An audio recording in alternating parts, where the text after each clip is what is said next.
सबसे पहले मंच पर विराजमान हमारे महान के पूर्वज पंचतत्व धरती आकाश चांद सूरज तारे और इस पावन धरती पर गांव गांव ढाई ढाई से पहुंचे हुए आप तमाम बड़े बुजुर्ग माता बहनें छोटे छोटे बच्चे एवं हमारे क्रांतिकारी युवा साथी और राजस्थान मध्य प्रदेश गुजरात और महाराष्ट्र के पावन धरती से हमारे बीच में हमारे इस कार्यक्रम में उपस्थित हुए आप तमाम साथियों का मैं क्रांतिकारी जोहार स्वागत अभिनंदन करता हूं।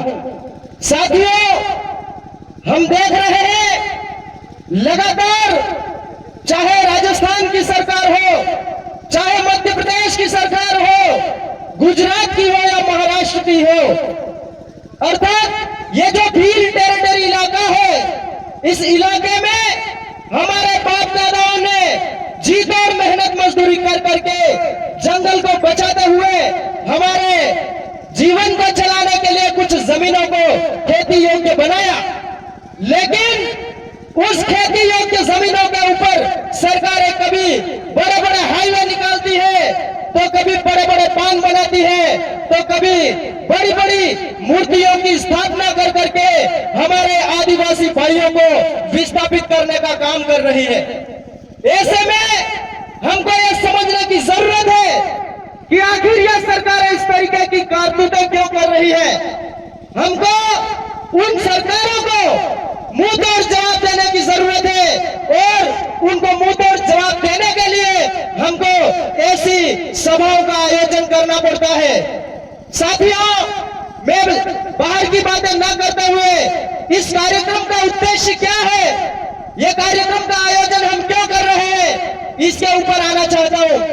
साथियों, आप देख पा रहे हैं या जितने भी खेत आपको दिख रहे हैं, लगभग यहां पर गेहूं की फसलें लहला रही है। साथ ही आप देख रहे हैं जो कपास की फसलें हैं, उसमें इतना जोरदार कपास लगा हुआ है, लोग बीन नहीं पा रहे हैं। ऐसे में यदि यहां से लगाकर उस सामने वाले किनारे तक यदि कोई बड़ा बांध बनता है, तो यहाँ पर आने वाली तमाम जमीनें हैं जो डूब क्षेत्र में चली जाने वाली है। और इन्हीं जमीनों को बचाने के लिए हम आज हमारे भगवान बिरसा मुंडा की मूर्ति का स्थापना कर रहे हैं।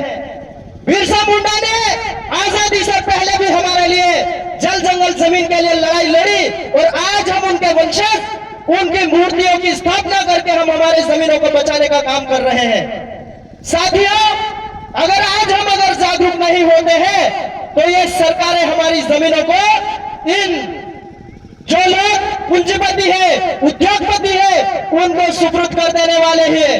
आपको पता होना चाहिए ये बांध क्यों बनाया जा रहा। आपको गुमराह किया जाएगा कि आपको पानी देने के लिए बांध बनाया जा रहा, लेकिन सच्चाई यह है ये बांध बनने के बाद आपके पास से ये 8 लाइन एक्सप्रेस वे निकला है, इसके आसपास आने वाले समय में बड़ी बड़ी कंपनियां लगने वाली है, जिसमें हमारे आदिवासी भाइयों की जमीनें छीनी जाने वाली है।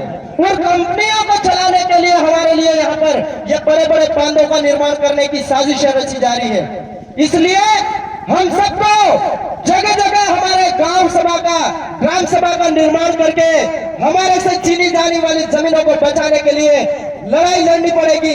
इसके लिए हम सभी को एक जाजम पे आकर के आदिवासी परिवार की विचारधारा को मानते हुए जगह जगह हमें जागरूकता अभियान चलाने पड़ेंगे।